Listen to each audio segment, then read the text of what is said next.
Australia, a home to thousands of immigrants from all over the world, a multiculturally diverse country that has its arms wide open to welcome and embrace people from different cultures, religions, and ethnicities.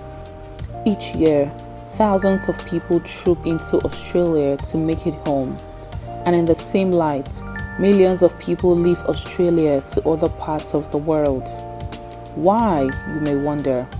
Well, here are some of the untold truths about why people are leaving Australia.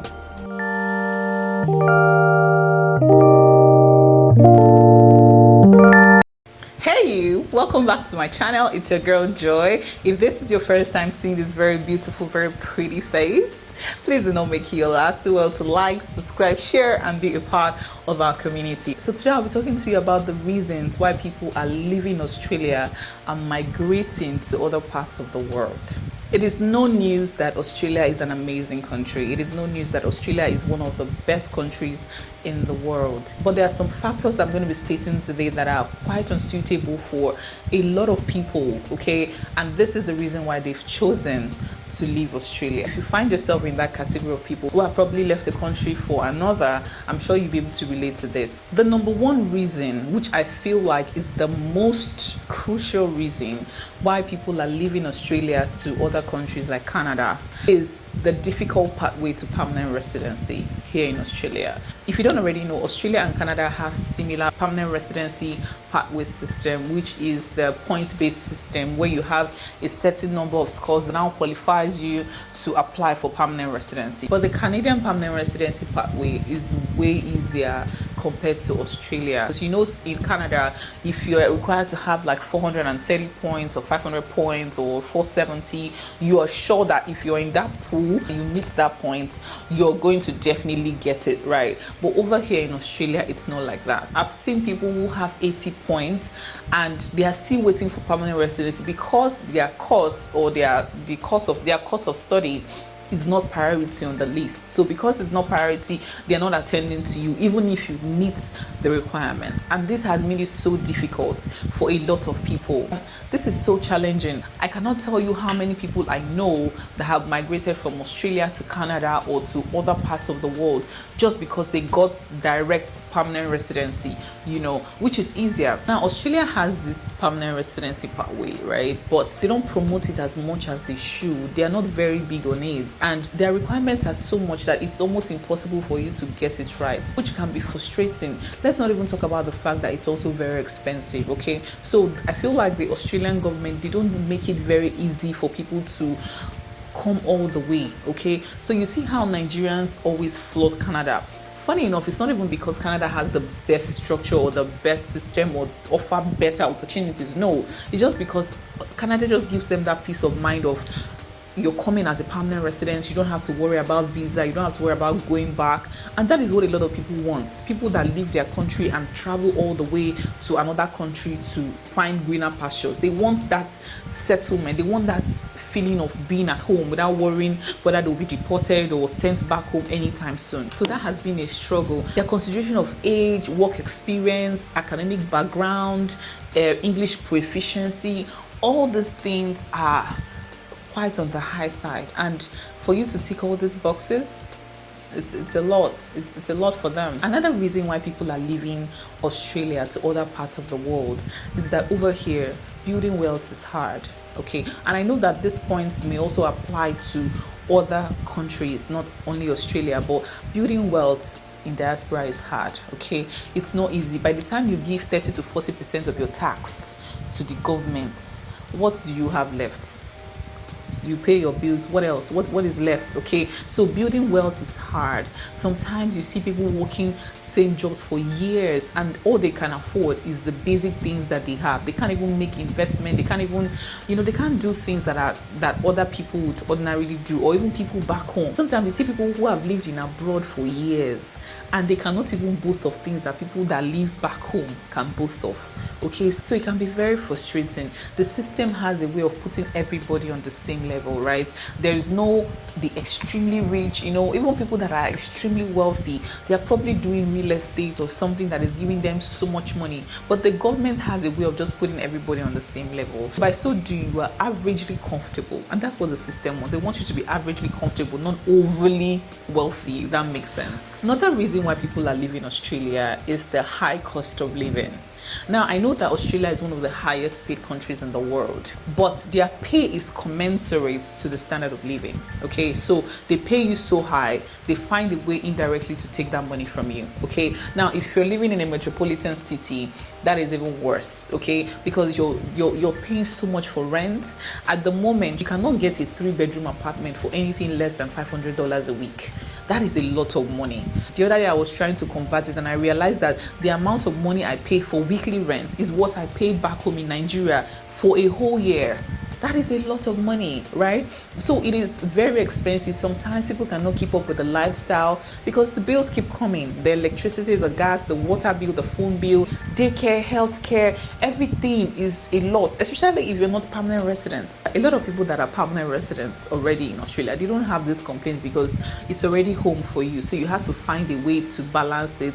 And also the system, the government gives you a lot of benefits that just makes life completely easy for you. But for people that migrated into Australia and are still on one visa or the other, it is such a struggle for them. And this is the reason why the moment they get a better opportunity in another country or a better job or even permanent residency, they move immediately. Like, it is so easy for them to move. Okay, the next reason why people are leaving Australia is because it is quite far from home. And by home I mean Africa. If you're African, a lot of Africans, by the time they come here and they've stayed here for a while and they're probably not getting what they want, or they find it difficult to travel home. Sometimes you see some people 10 years, 15 years, they've not even gone back home. Sometimes it can be very frustrating for them. And so when they get an opportunity, be it a job or even permanent residency offer in a country that is closer to home, they jump on it immediately because for them it's better. Do you understand? So I feel like these are factors that by the time they do their pluses and minuses,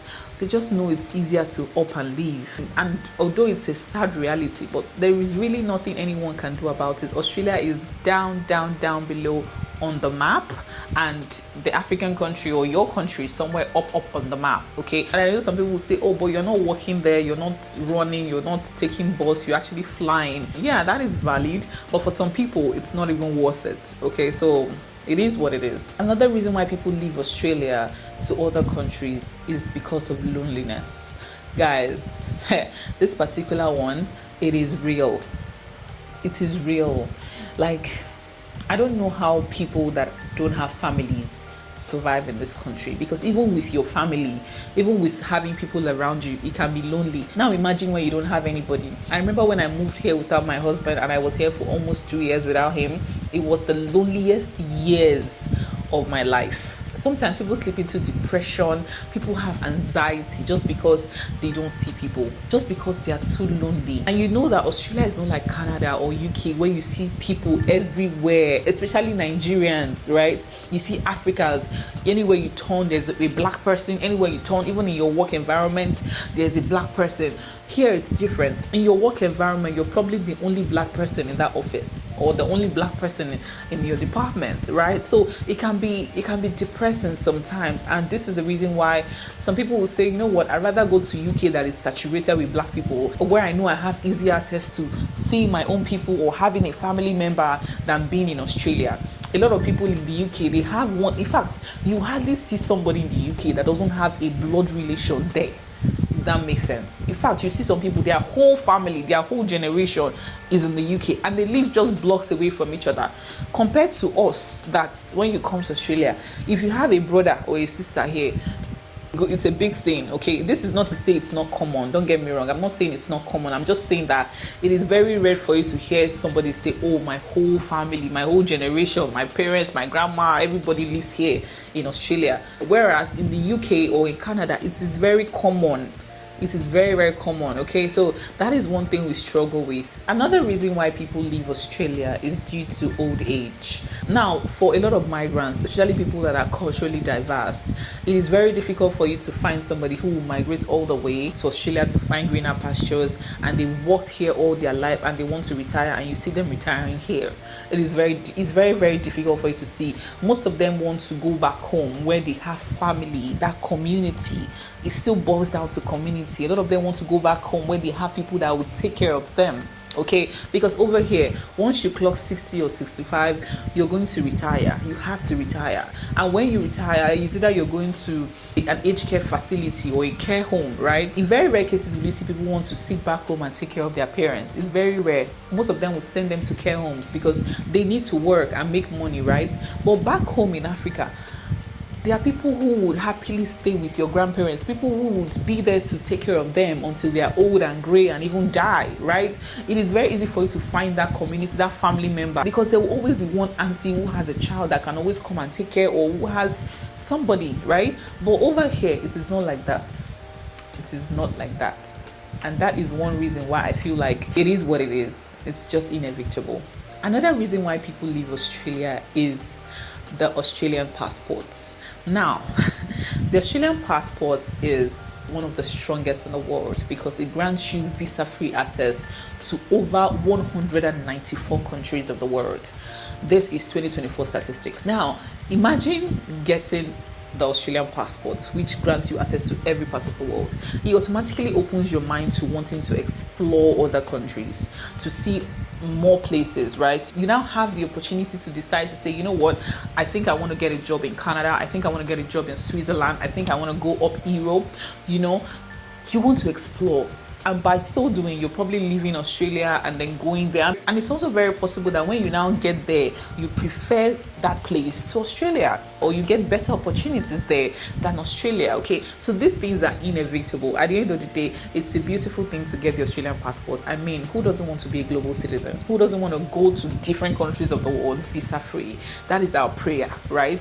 So it is an advantage that turns out to be a disadvantage on the long run. Another reason why people leave Australia is because they don't get their desired jobs. So here in Australia, they take their profession very seriously. No matter the kind of job or the kind of profession or the academic level you've gotten to in your home country, if you need to practice here, you need to get their own degrees, you need to get their own certifications, you need to meet their required standard for you to be able to work and practice here in Australia. Okay, and so this can pose as a challenge because it can be very stressful going back to write exams just because you want to practice law here, or you want to practice medicine, or you want to, you know, be a nurse. These things can be very stressful. I have a friend who had to write NCLEX exam because she needs to practice nursing here. She has been writing the exam for a while now, and it's been a challenge for her, right?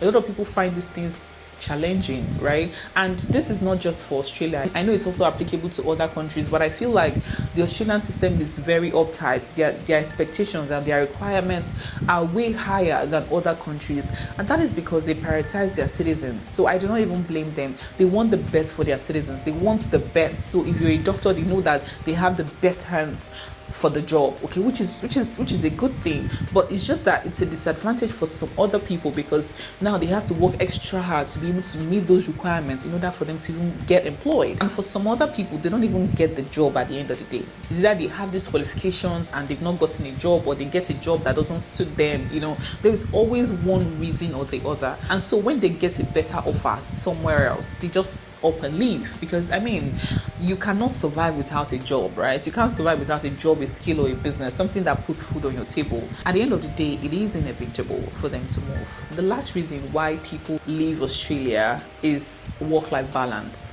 Now, some people don't know how to cope well when they have to do so many things. The Australian system is so beautifully structured in a way that they pay you well, okay? Especially when you're now doing 9 shifts or weekend shifts, you get extra, okay? And then when you're doing public holidays, you're working on public holidays, they pay you even extra. That is a good thing. That is a benefit. But then the downside is that you see people working tirelessly because they want to pack all this money, they want to do everything, they want to do so much. At the end of the day, they don't have a life. At the end of the day, it's just work home. They don't even have a social life. They don't even have time for their families. And so you hear stories of people collapsing at work. You hear stories of people dying, just collapsing and dying, having cardiac arrest, because their body has been signaling these things to them, but they've not been paying attention because they are chasing the dollar. They want to get that money. They want to do this. They want to do that, at the detriment of their health. So you see that this is a disadvantage. Do you understand? Some people, at the end of the day, they tell you, I can't cope. I need to go to a system, or I need to go to a country where the pressure is less.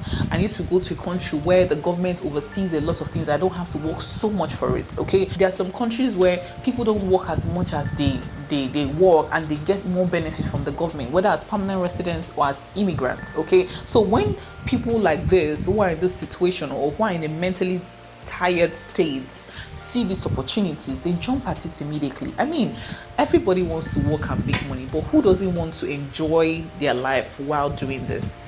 Do you understand what I mean? So at the end of the day, it all boils down to personal preferences. There are people that would happily stay in Australia because they are making so much money and gradually navigate and find their balance, while some people cannot cope, right? Especially when they now develop health issues and they see that things are not working, they go to a country that is less of a pressure to them, if that makes sense. So all these things comprise of the reasons why people leave Australia. Like I said before, some of these points may not matter to some people, and why for others it might be more than enough reason for them to leave. It all depends on individual preferences. Okay, so at the end of the day, it is what it is. We love Australia, we love this country, and we ain't going nowhere. Okay.